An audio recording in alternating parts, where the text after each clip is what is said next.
తెలుగు రాష్ట్రాల్లో phone tapping issue అయితే సంచలనంగా మారింది. గత ప్రభుత్వం తమ ఫోన్లను ట్యాపింగ్ చేయడం వల్లే 2018 అసెంబ్లీ ఎన్నికల్లో కాంగ్రెస్ పార్టీ ఓడిపోయింది అని టీపీసీసీ ప్రెసిడెంట్ మహేష్ కుమార్ గౌడ్ సంచలన వ్యాఖ్యలు చేశారు.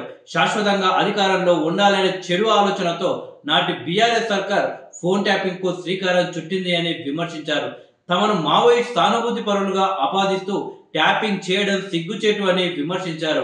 ఈ విషయంలో కేటీఆర్ సిగ్గుతో తలదించుకోవాలి అని ఎద్దేవా చేశారు.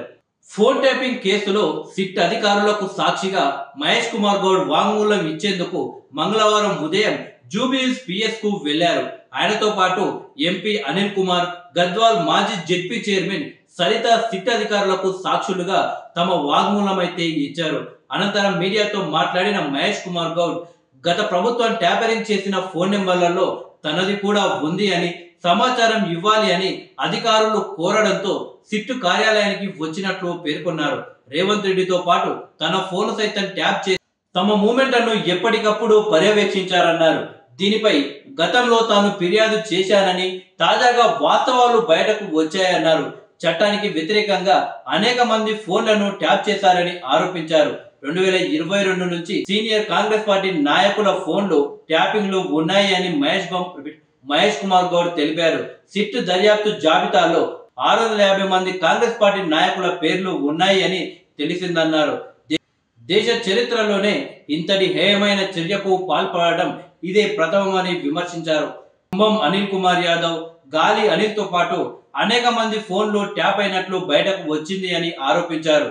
బీఆర్ఎస్ ప్రభుత్వ హయాంలో అధికారాన్ని ఎలా దుర్వినియోగం చేసి దుశ్చర్యలకు పాల్పడ్డారో దీనిని బట్టి అర్థమవుతుందన్నారు. టీడీపీ, బీజేపీ నేతల ఫోన్లను ట్యాప్ చేశారని కూడా తెలిపారు. ప్రజాస్వామ్యంలో నిక్కచ్చిగా పనిచేయాల్సిన అధికారులు ఏ రకంగా రాజకీయ నాయకులకు తలొగ్గి మడుగులొత్తారని ప్రశ్నించారు. ప్రైవసీ అనేది అందరి ప్రాథమిక హక్కు అని, దానిని ఎలా హరిస్తారని టీపీసీసీ చీఫ్ ప్రశ్నించారు. రిటైర్డ్ అధికారి ప్రభాకర్ రావును దేశ చరిత్రలో ఎక్కడ లేని విధంగా ఇంటెలిజెన్స్ చీఫ్ గా పెట్టి ఈ దుశ్చర్యకు పాల్పడడం దుర్మార్గం అన్నారు. రాజకీయ అవసరాల కోసం పొలిటికల్ లీడర్లు, వ్యక్తులు, జర్నలిస్టులు, అధికారులు, న్యాయమూర్తుల ఫోన్లు సైతం కేటీఆర్ ట్యాప్ చేయడం సిగ్గుచేటన్నారు.